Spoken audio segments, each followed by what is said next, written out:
Welcome to the section Use Spring Developer Tools.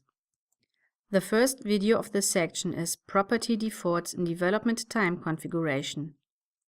The Spring Developer Tools are very helpful to decrease development time. You simply add this data to your POM file as you see here. If you integrate the Spring Dev Tools, they disable caching from several libraries by default. For example, the ThymeLeaf template engine has the caching option set to true by default.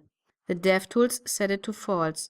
They do also enable debug logging for the web logging group. For example, information about incoming requests is logged, what handler is used, the outgoing response is logged.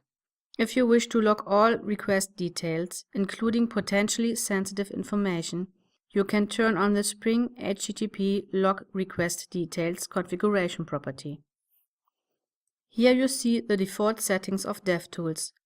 The DevTools include a live reload server to reload quickly the content of your website. It is by default enabled and listens on port 35729. If you use the DevTools remote, the restart functionality is enabled and the secret header name is set to x-auth-token. You have to set a secret password to use the remote functionality on both server and client side. The restart functionality polls every second to check for changes.